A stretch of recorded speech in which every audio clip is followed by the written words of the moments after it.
السلام علیکم ورحمۃ اللہ وبرکاتہ۔ الحمد للہ وحدہ والصلاة والسلام علی من لا نبی بعدہ، اما بعد فاعوذ باللہ من الشیطان الرجیم، بسم اللہ الرحمن الرحیم۔ قال رسول اللہ صلی اللہ علیہ وسلم: المسلم اخو المسلم، وقال فی مقام آخر المسلمون، او کما قال علیہ الصلاة والسلام۔ نفرت کی بات ہے نہ عداوت کی بات ہے، میری زبان پہ صرف محبت کی بات ہے۔ اس دور انتشار میں آپس کی دشمنی سوچو جو غور سے تو قیامت کی بات ہے۔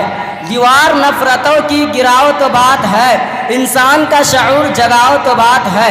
ظلمت میں زندگی کی محبت کے نام پر قندیل دوستی کی جلاؤ تو بات ہے۔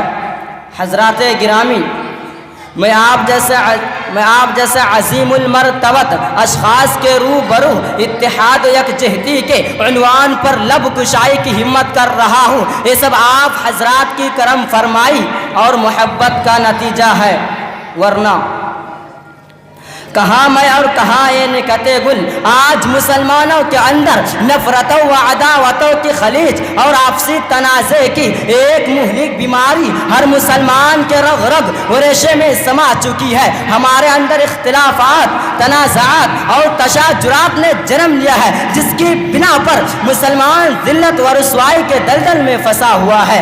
مسلمانوں کے مختلف جماعتوں اور تنظیموں میں آپس میں اتحاد اتفاق باقی نہیں۔ کوئی اپنے آپ کو سنی کہتا ہے، کوئی اپنے آپ کو شیعہ کہتا ہے، کوئی اپنے آپ کو مودودی کہتا ہے، کوئی اپنے آپ کو بریلوی کہتا ہے، کوئی اپنے آپ کو دیوبندی کہتا ہے۔ مسلمانوں کی مختلف تنظیموں نے آپسی اتحاد و اتفاق کو باقی نہیں رکھا۔ ایسا کیوں ہو رہا؟ اس کی وجہ کیا ہے؟ صرف ایک بنیاد ایسی ہے جس پر مسلمانوں کے تمام گروپ اور تمام تنظیمیں متحد ہو سکتے ہیں، وہ بنیاد قرآن و احادیث ہے۔ قرآن پر شیعہ، سنی، بریلوی، مودودی، دیوبندی تمام تنظیمیں ایمان رکھتی ہیں۔ قرآن کی فریاد و للکار سننے کے لیے تمام جماعتیں اور تمام تنظیمیں ایک پلیٹ فارم پر آ سکتی ہیں، سب متحد ہو سکتے ہیں۔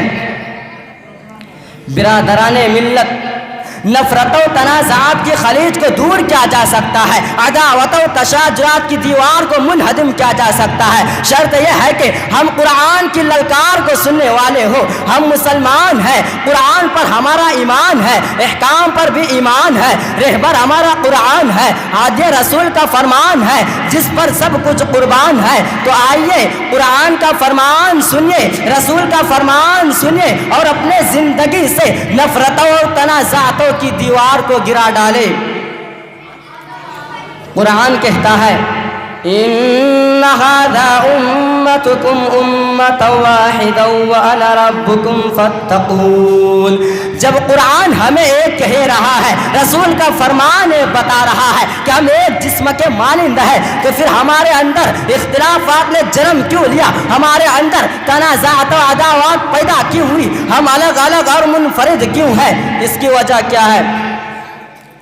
اسلام کے غیور نوجوانوں یا آپسی مناظرہ بازی اور مذہبی اختلافات کی بنا پر سینکڑوں غیر مسلمان ہونے صورت گئے۔ ڈاکٹر امبیڈکر جو ہریجنوں اور ہندو پسماندہ ذاتوں کے سب سے مقبول رہنما تھے، ہندوستان کی پوری ہریجن آبادی کے ساتھ اسلام قبول کرنے کے خواہش مند تھے۔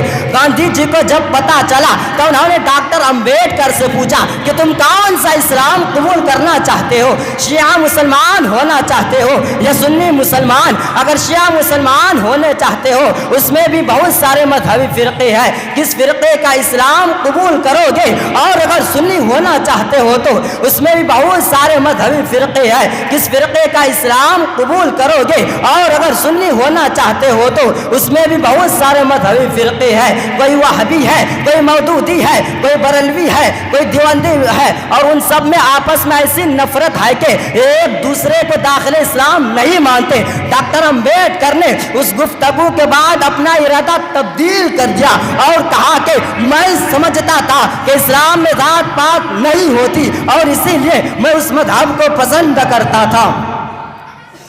یہ وہ عبرت کی داستان ہے جس کی سیاہی ابھی تک تاریخ کے صفحات میں خشک کبھی نہیں ہوئی۔ حضرات گرامی، رسول اللہ صلی اللہ علیہ وسلم کے فرمان پر غور تو کرو۔ محسن انسانیت صلی اللہ علیہ وسلم نے ارشاد فرمایا، ایک مومن دوسرے مومن کے لیے ایسا ہے جیسے کہ ستون کے ایک دوسرے سے باندھا گیا ہو۔ حدیث کے اندر غور تو کرے، چاروں سو وحدت، اخوت و محبت ہی نظر آئے گی، لیکن آج وہ ایمان والا جو فرمان رسول پر عمل کرنے کا دعویٰ کرتا ہے، آپسی اختلافات میں پڑا ہوا ہے، ایک مسلمان دوسرے مسلمان کو تکلیف و ایذا پہنچانے میں گریز بھی نہیں کرتا، حالانکہ محسن کائنات صلی اللہ علیہ وسلم نے ارشاد فرمایا، ایک مومن دوسرے مومن کے لیے ایسا ہے جیسے کہ ستون کو ایک دوسرے سے باندھا گیا ہو۔ حدیث کے اندر غور تو کرے، چاروں سو وحدت، اخوت و محبت ہی نظر آئے گی، لیکن آج وہ ایمان والا جو فرمان رسول پر عمل کرنے کا دعویٰ کرتا ہے، آپسی اختلافات میں پڑا ہوا ہے، ایک مسلمان دوسرے مسلمان کو تکلیف و ایذا پہنچانے میں گریز بھی نہیں کرتا، حالانکہ محسن کائنات صلی اللہ علیہ وسلم نے ارشاد فرمایا ہے کہ ترجمہ، ایک مومن دوسرے مومن کے لیے ایسا ہے جیسے کہ ستون کو ایک دوسرے سے باندھا گیا ہو۔ حدیث کے اندر غور تو کرے، چاروں سو وحدت، اخوت و محبت ہی نظر آئے گی، لیکن آج وہ ایمان والا جو فرمان رسول پر عمل کرنے کا دعویٰ کرتا ہے۔ وآخر الدعوانا الحمدللہ۔